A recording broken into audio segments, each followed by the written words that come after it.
पिता धन्यवाद करते हैं सुंदर बाइबल अध्ययन के लिए। खुदावन आज के इस वचन के द्वारा बहुत ब्लेस कर, सबको प्रभु आशीष कर, यीशु नाम से मांगते हैं, आमेन। हम पढ़ेंगे निर्गमन की किताब 13 अध्याय, पहलोठों का अर्पण। फिर यहोवा ने मूसा से कहा, क्या मनुष्य के, पशु के और इसराइलियों में जितने अपनी अपनी माँ के जेठे हों, उन्हें तेरे लिए पवित्र मानना, वे मेरा ही है। अख़मीरी रोटी का पर्व। फिर मूसा ने लोगों से कहा, इस दिन को स्मरण रखो जिसमें तुम लोग दासव के घर से अर्थात मिस्र से निकल आए हो।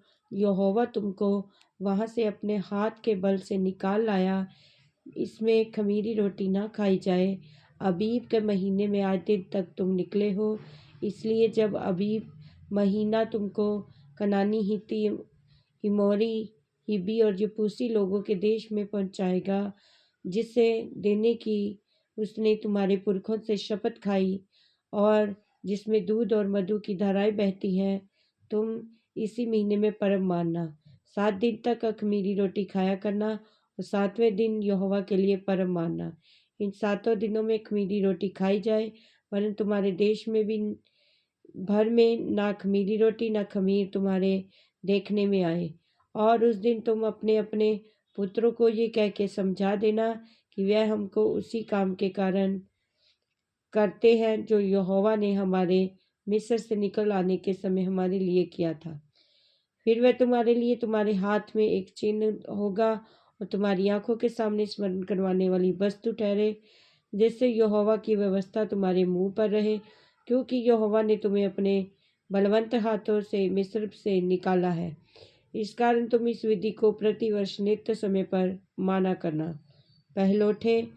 फिर जब यहोवा उस शपथ के अनुसार जो उसने तुम्हारे पूर्वजों से और तुमसे जो खाई है, तुम्हें कनानियों के देश में पहुंचाकर उसको तुम्हें दे देगा, तब तुम में से जितने अपनी माँ के जेठे हों, उनको, और तुम्हारे पशुओं में जो ऐसे हों, उनकी भी यहोवा के लिए अर्पण करना।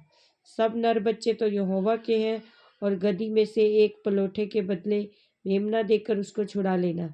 यदि तुम उसे छुड़ाना ना चाहो तो उसका गला तोड़ देना, पर अपने सब पलोठे पुत्रों को बदला देकर छुड़ा लेना।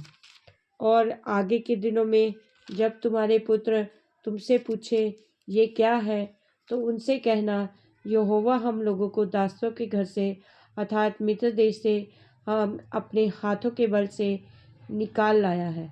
उस समय जब फ़िरौन ने कठोर होकर हमको जाने ना देना चाहा, तब यहोवा ने मिस्र में मनुष्य से लेकर पशु तक सबके पलोठों को मार डाला। इसी कारण पशुओं में से जितनी अपनी माँ के पलोठे नर हैं, उन्हें हम यहोवा के लिए बलि करते हैं, पर अपने सब जेठे पुत्रों को हम बदला देकर छुड़ा लेते हैं। ये तुम्हारे हाथों पर एक चिन्ह सा और तुम्हारी बहुओं के बीच टीका सा ठहरे। और क्योंकि यहोवा हम लोगों को मिस्र से अपने हाथों के बल से निकाल लाया है, मेघ का खंभा और आग का खंभा।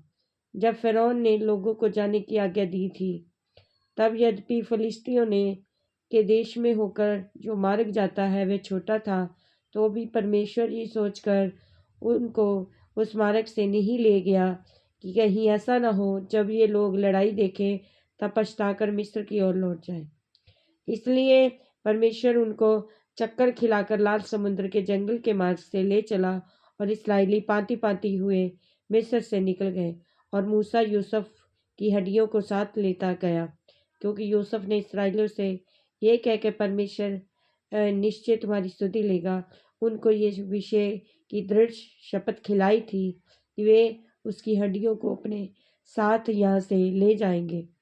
फिर उन्होंने सुकोत से कूच करके जंगल की ओर शोर तक एताम में डेरा किया, और यहोवा ने उन्हें दिन को मार्ग दिखाने के लिए मेघ के खंभे में और रात को उजाला देने के लिए आग के खंभे में होकर उनके आगे आगे चला करता था, जिससे वे रात और दिन दोनों में चल सके।